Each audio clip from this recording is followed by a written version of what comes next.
뭐 기간 조정. 이 정도로 이제 정시 얘기. 이제 1시간에 그 암호화폐 아까 잠깐 얘기했는데 이거는 이제 아까 얘기는 어떤 큰 그림에서 전략적 차원에서 얘기한다면 지금 당장 암호화폐 시세 이거에 대해서 지난번에 이번에 이렇게 했죠. 비트코인이 3,150만 원 이거 못 넘으면 매도 관점이다 했는데 인드라가 이런 얘기 쓰자마자 정말로 1분 만에 잠시 넘었어요. 비트코인이 3,150만 원을 한 5분 동안 2, 3분 동안에 3,150만 원 약간 넘다가 내려오더라고요.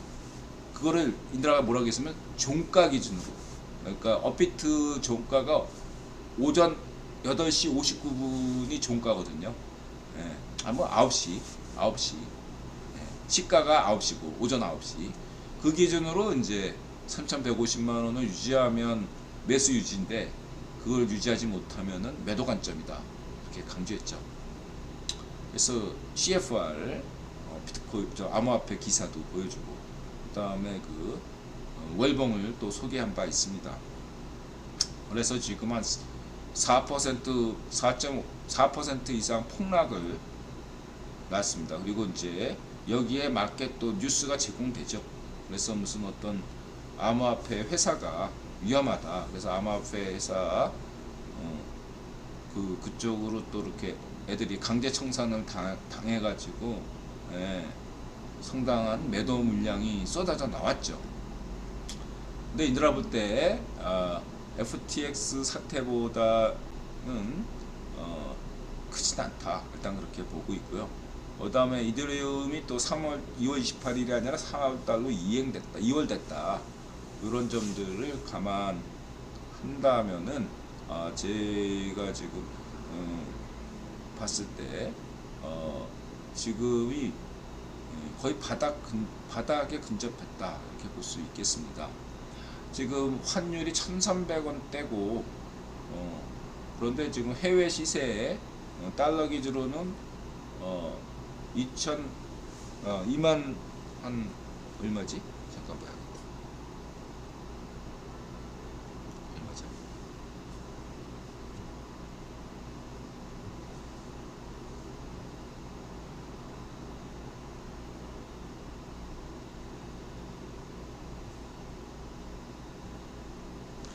뭐 선물 시세나 그 해외 뭐 그런 게 한 22,000 정도인데 이게 제가 볼 때 바닥이다. 저는 그렇게 봐요. 이제 지금 오늘 다만 오늘은 기술적 반등이라고 할 수 있기 때문에 일단은 이렇게 보기 때문에 그냥 올인하지 마시고 매수할 때는 어떻게 바닥은 누구도 예상할 수 없죠. 그래서 분할 매수 하실 때다 이렇게 저는 보고 있고요. 업비트 기준으로는 이 지금 현재 인드라 관점에서 보면은 지금 현재 2,950만 원을 밑으로 안 떨어졌잖아. 2,950만 원 밑으로 떨어지면 한 단계 레벨 다운이기 때문에 그때는 조금 더 2,800 한 8, 90만 원 여기까지도 떨어질 수 있다. 그러나 만약에 업비트 기준으로 2,950만 원 그거를 유지하고 있다면 좀 뭐 2,980만 원 이 정도 되는 것 같은데 그 2,950만 원을 계속 유지할 수 있다면 지금 시세가 바닥일 거고 만약 2,950만 원을 이탈하면 종가 기준으로 그러면 한 단계 레벨 다운이 된다 이렇게 봐야 되는데 중요한 거는 뭐냐면은 기간 조정이다. 이거 바닥이 중요한 게 아니라 기간이다. 이거 기간. 지금은 기간 조정이다. 시세가 얼마가 아니라 지금 인드라 볼 때 시장은 기간을 좀 중시하는 것 같다. 그래서 넉넉 잡고 한 일주일 아니면 보름 빠르면 3월 8일 늦어도 3월 14일 이 정도까지 크게 보면 조정 시기고 이 시기가 끝나면 3월 중순부터는 사기가 겁나게 폭등하지 않을까. 일단 그렇게 예상을 해봅니다. 그래놓고 인드라가 이렇게 주장해놓고 인드라도 자기 확신이 없어. 이게 왜? 인드라가 무슨 뭐 이랬다가 쓴맛본 게 한두 번입니까? 내가 말해놓고도 내가 이렇게 주장한 거에 대해서 100% 신뢰를 못해요. 어느 누가 그러게 있습니까? 이렇게 예상은 해. 이게 그래도 확률이 제일 높은 확률인데 꼭 이렇게 되리란 법은 없잖아. 그렇기 때문에 투자는 알아서들 각자 알아서 판단하시기 바랍니다. 이번에 우연히 맞은 거지 뭘 또 맞으리란 법이 어디 있습니까? 근데 어쨌든 간에 인드라 생각은 그래요. 3월 8일 다음 주 주중 아니면은 어떤가 늦어도 다다음 주 부터는 굉장히 치솟을 가능성이 높다. 만약에 치솟게 되면 어디까지 오를까?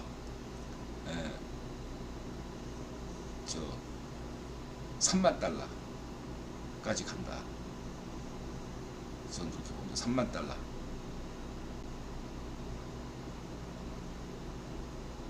업비트 기준으로 한 4천만 원까지는 갈 것 같아요. 일단은. 네, 실버게이트 파산 가능성 때문에 코인들 폭락했죠. 참고하시고요. 그 정도로만 얘기하고 넘어가겠습니다. 그래서 간단해요. 지난번에 12월 달 말에 다들 비관했잖아. 비트코인이 뭐 이제 10,000달러 간다. 다들 그렇게 생각했거든요. 그때 샀던 사람들이 대박 친 거 아니에요. 지금 얼마 전까지 다 긍정론자들이 대다수였는데 지금 하루아침에 바뀌어가지고 지금 시장이 전부 다 비관론자들밖에 없어요. 이러면 시장이 올라. 시장이 다 낙관적이면 주가든 암호화폐든 떨어지기 마련이고, 시장이 비관적이면 전망이 여론조사가 낙관적이면 떨어지고 여론조사가 비관적이면 오르죠. 그게 시장인 거죠. 안 그래요? 이런 투자는 여론조사라는 게 아니잖아. 남들과 반대로 가야지 돈 벌죠. 그런 점들을 여러분들 생각해 보시기 바랍니다.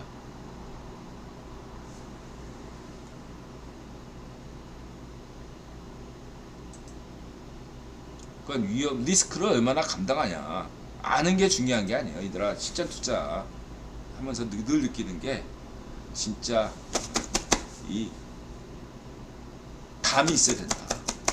인드라 같은 이러한 어떤 이 쫌팽이는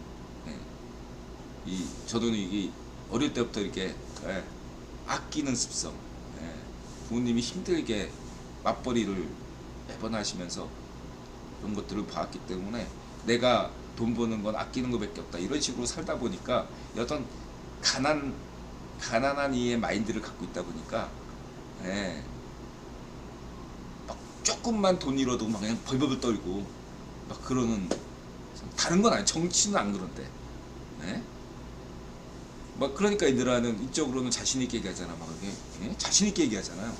근데 이 경제 얘기만 나오면은 이 수메르 경제사론 이렇게 이론적으로 얘기할 때는 인드라 자신 있게 얘기하잖아요. 근데 이제 실전 투자만 가면 인드라가 그 어떤 트라우마가 있기 때문에 쉽지가 않아요. 가난뱅이 어떤 마인드가 있기 때문에 이걸 극복하기가 쉽지 않아요. 맞아세도 잘 안 돼요. 투자 습관을 아는 것보다 투자 습관만 바뀌어도 된다. 투자 습관을 바꾸는 게 중요하다. 저는 그렇게 생각합니다. 인드라 투자로 돈을 못 버는 이유는 인드라 전망이나 이런 것이 잘못돼서가 아니라 투자 습관이 잘못돼서 그런 겁니다. 그리고 마인드가 가난뱅이 마인드를 가지고 있기 때문에 이거를 좀 마자세로 많이 극복하고 있는 중입니다.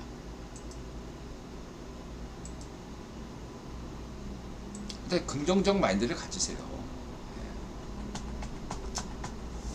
황금 보기로 돌같이 돌처럼 봐라. 그렇게까지 못하더라도 그냥 그런 마인드를 가지면 돈을 버는 것 같아요, 진짜. 자, 이렇게 말씀드리고 싶고,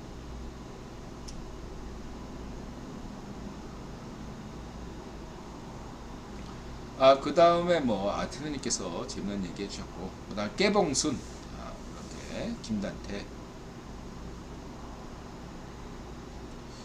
넘어가고, 챗 GTP에 대해서 좋은 말씀을 해주셔가지고 안 될 거야 소개해주셨고 고맙고요.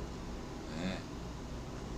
그래서 이건 인들아 블로그 보세요. 이분이 좋은 얘기 해주셨고요. 네. 긍정성, 또 이렇게 너무 막 부정적 시각을 하니까 만드는 사 입장에서는 짱나는 거죠. 네. 완전히 충분히 이해하고, 그래서 이 안 될 거야에서 이런 식으로 다 언론 플레이가 이런 게 언론 플레이다 말씀드리시고, 그 다음에 AI, 인드라의 어떤 AI, 인공지능 이런 분야의 마인드는 요 스티븐 스필버그가 심파 감성을 잔뜩 담은 AI, 이 영화를 AI 영화 관련 영화 중에 최고로 쳐요 저는. 심파하니까 갑자기 또 심파 연상호 감독, 부산행 만들었던 연상호 감독이 만든 심파가 떠오르네요. 그래서 저는 좋게 봤어요. AI 아주 좋아요. 저는.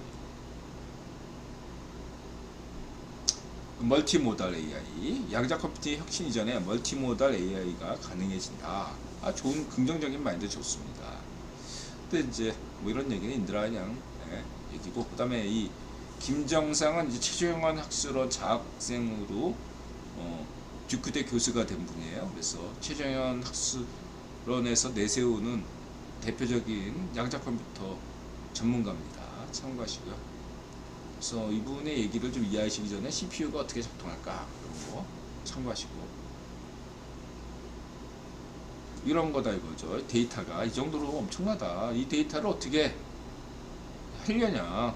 양자 컴퓨터밖에 답이 없죠.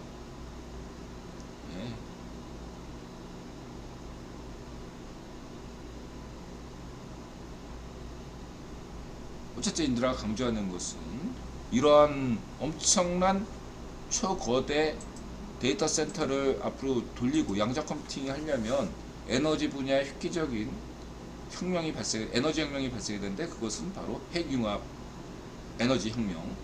그래서 인드라가 핵융합을 중시하는 것이고, 그 다음에 양자 컴퓨팅, 그 다음에 생체 메모리.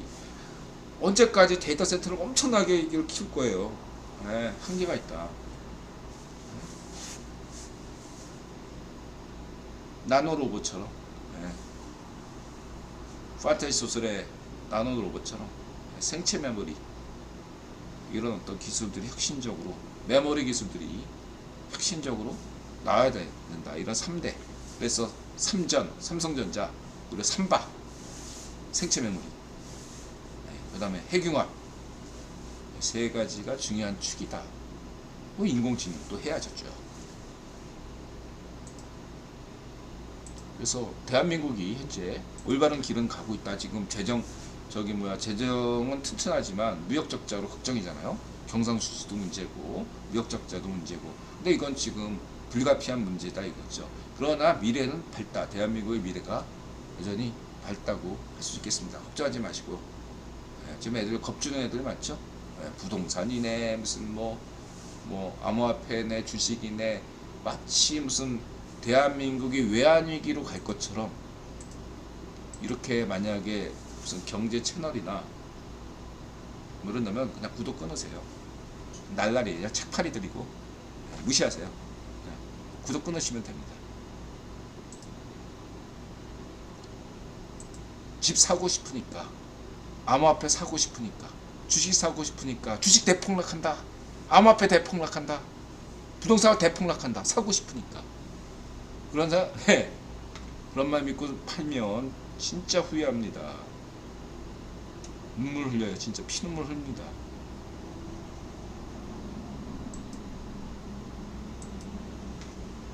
그래야 조회수가 나오거든. 아, 이 좋은 의견, 이런 데가 있군요. 이렇게 해서 GTC 그 현황에 대해서 간단히 브리핑하는 글입니다. MIT 테크 리뷰네요. 고맙습니다. 딥페이크? 그렇죠. 이런 것들은 항상 했죠. 인터넷에서 상당수 차지하는 게 포르노 그런 거 아니겠습니까? 원래 이런 걸로 나름대로 이게 아까 했던 그 유통시장에서 관점에서 보면 이게 상당 부분이 시장성을 끌어낼 수 있어요. 지금 당장 어떤 AI로 인해서 뭔가 이렇게 돈 되는 거 미래의 어떤 것을 끌어당기려면은 이런 원래 물장사인 거죠. 물장사. 이런 게 뭐죠? 편한 게 전쟁, 물장사. 근데 이제 본격적으로 AI가 가동되면 이런 것도 규제가 제대로 되고. 근데 지금은 이제 AI가 크게 발달할 때니까 부기원이 그냥 눈 감아 주는 겁니다. 이렇게 보시면 되고. 그래서 즐길 사람 즐기시면 되되, 뭐 이렇게 자료 주고 받으면 큰일 납니다. 알아서 하세요. 어둠의 경로. 이건 베리타시움. 그래서 지금 현재 AI 어떤 그런 것들을 이렇게 보니까 주도적인 연습이 중요하다. 인간과 어떤 AI 현재 한다면 주도적인 학습. 어떤 자신을 어떤 극한의 환경으로 내몰아 가지고 거기서 인간은 뭔가 이렇게 혁신적인 것이 나오잖아요. 한계에 내몰렸을 때 초인적인 능력을 발휘할 때가 있잖아요. 아이를 구하기 위해서 엄마가 갑자기 막 괴력을 발휘하는 것처럼 그러한 면들, 그러한 것들이 과연 AI에게 가능한가? 아마 그러한 것이 지금의 GTP3는 어쨌든 그러한 것보다 안정적인 환경에서 데이터 수집하는 건데 어느 정도 혁신이 이루어지려면 언젠가는 주도적인 연습이 필요하겠죠. 지금 당장은 뭐냐 규모만 키우는 것도 대단한 거죠.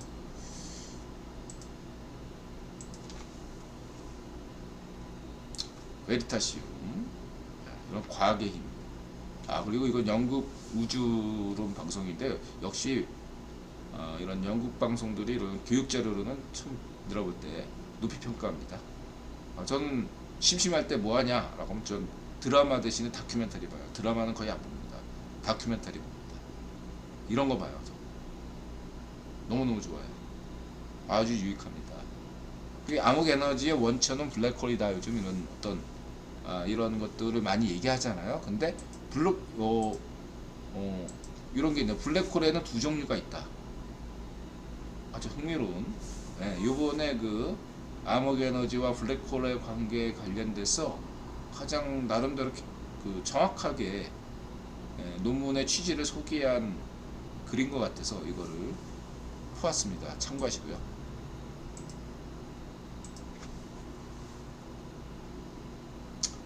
우주가 이렇다. 그래서 이게 스펀지 같은 구조다. 언뜻 보면 우리의 그 현미경으로 우리의 그 세포, 인간 내부를 들여다보면 막 세포들 모습 있잖아. 그런 것처럼 우주가 있더라. 스펀지 구조. 그래서 우주먼지 현자탄즈. 그다음 빙하기. 이건 아까 했던 수메르 경제사론. 그래서 이런 것도 이동 경로를 유전자 이동 경로를 보시면 만나는 지점이 있다 그러죠. 여기 보면 근동, 그 다음에 인도 북부, 그 다음에 동북아시아. 이런 게 여러분들 굉장히 중요하다. 이 교통 지점입니다. 교통로, 교역, 교통, 만난다, 소통, 시장. 그러면 이렇게 왜 그러면 근동에서만 시장이 발생하고 인도 북부나 동북아시아에서는 왜 시장이 발생 안 했나, 그런 것들도 한번 질문하시기 바라고요. 생각해 보시기 바랍니다.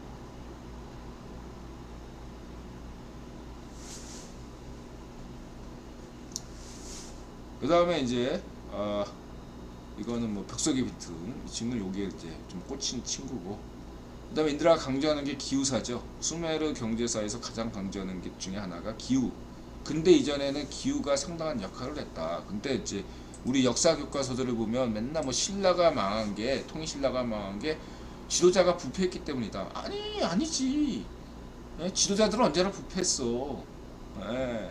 세종대왕 때도 세종대왕 형이 얼마나 개망난이었어요. 크게 중요하지 않아요.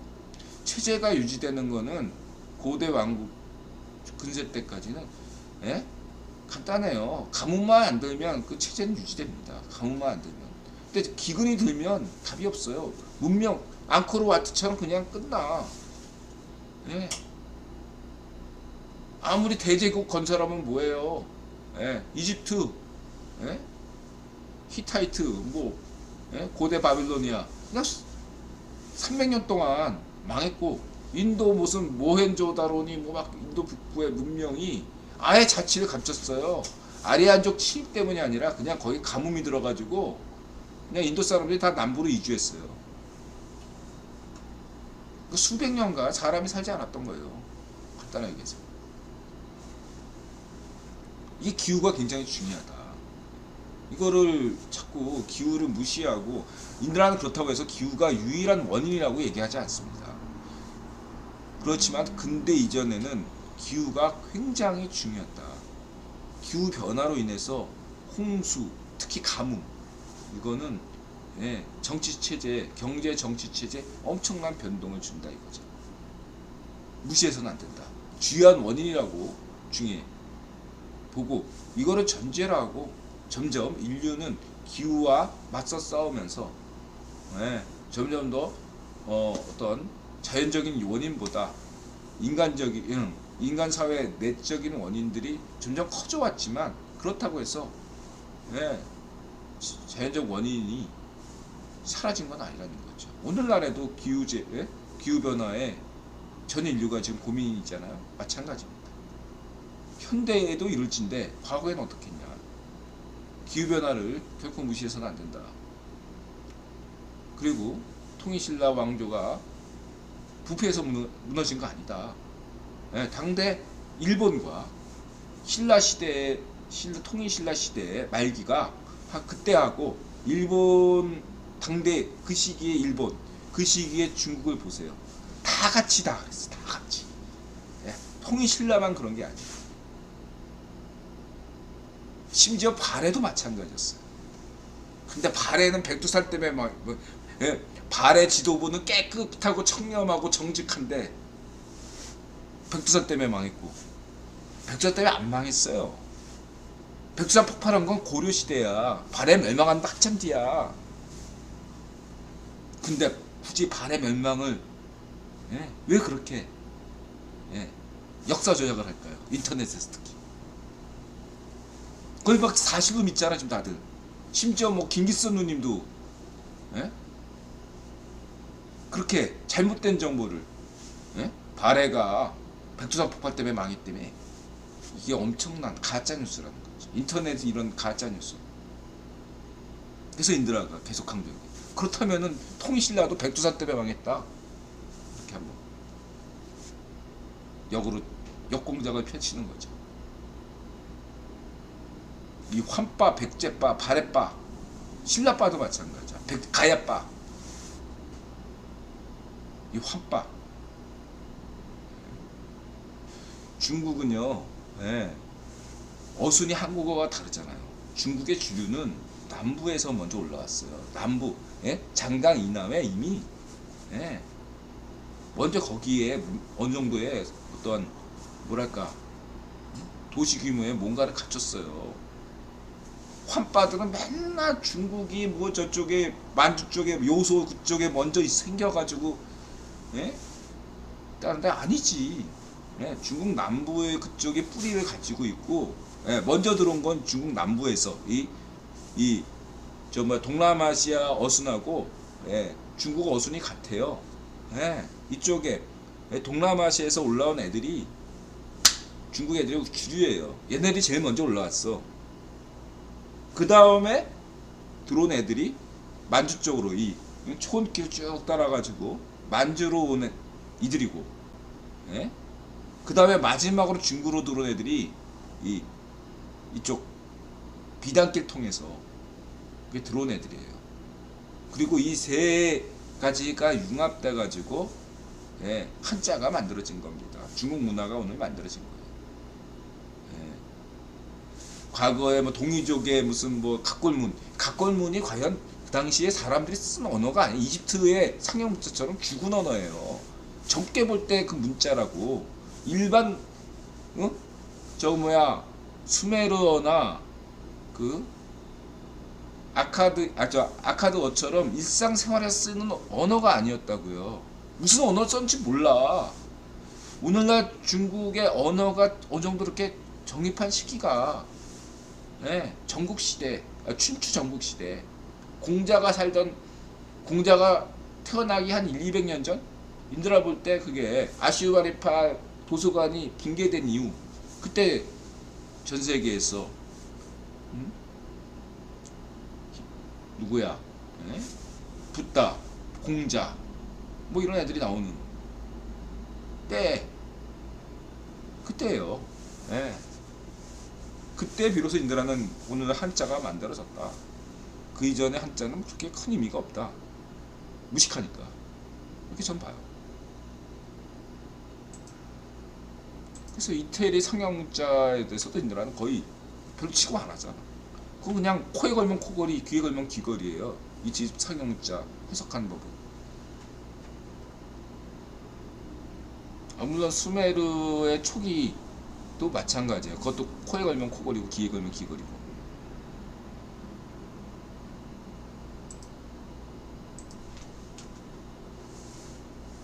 그래서 이런 기후사가 굉장히 중요하다. 특히 이 검은 비둘기 이 친구가 아주 잘 정리했어요. 아주 좋아요. 예? 아주 속 시원하게 아주 잘 정리했어요. 박수 치고 싶어요. 정리 잘했어요. 아주 정리 잘했습니다.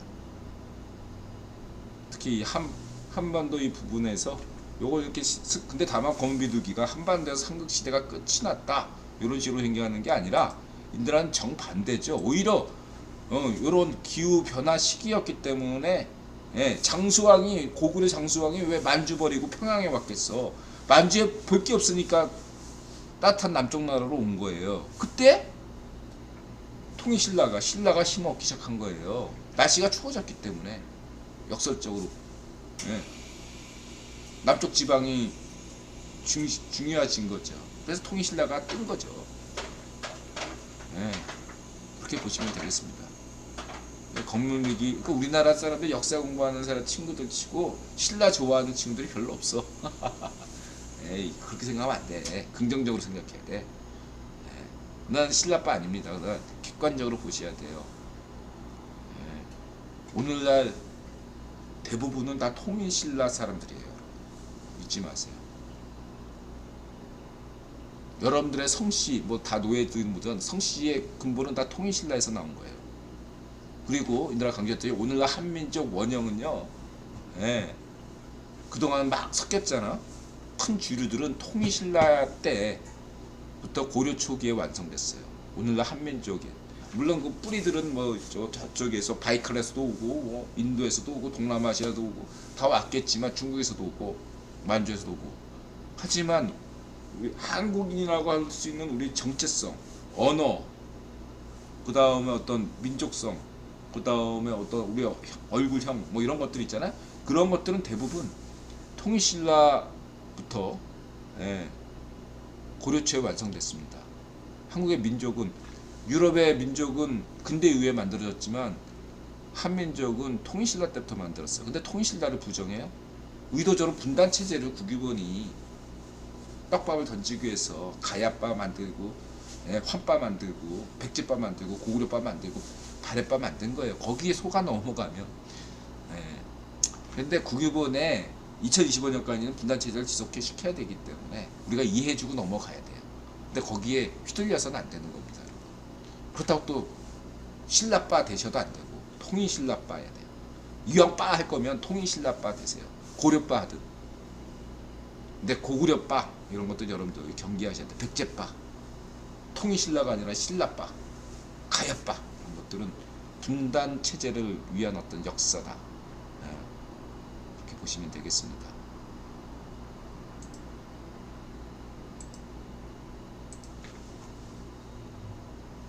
제가 보시면 수배력 경제사론, 그래서 대량 생산, 대량 유통, 이런 것들이 중요하다. 운송 촉진. 그다음에 이런 거 그동안에 기깔나는 글쓰기가 왜 필요했나. 그다음에 도자기 이런 거 보시면 기후 이런 것들은 여기 보시면 의문이 많이 풀리실 거다. 그다음에 지수, 그다음에 내셔널 지오그래픽 지진, 자연재해는 항상 우리에게 어떠한 심각한 생존의 문제를 야기시킨다. 그 다음에 김민재 여기까지입니다 여러분. 1시 5분입니다. 긴 시간 시청해 주셔서 고맙습니다. 고맙습니다. 분숙자님 2시간 넘어요. 항상 시간 체크한 사람은 분숙자님 고맙습니다 여러분. 헤르메트커님 고맙습니다. 이 시간 늦게까지 시청해 주신 분들 모두 고맙습니다. 질문 주실 분들 카시아님 고맙습니다. 질문 주실 분들 댓글로 주셔도 되고, 그 다음에 인드라가 얘기했듯이 제 GTP가 11가지 답변했는데 심심하신 분들은 번호 매겨주세요. 어떤 답변이 마음에 드나. 안 하셔도 돼요. 고맙습니다. 마음 열고 자세를 갖추고 세상에 감사한다. 맞아서 고맙습니다. 행복하세요.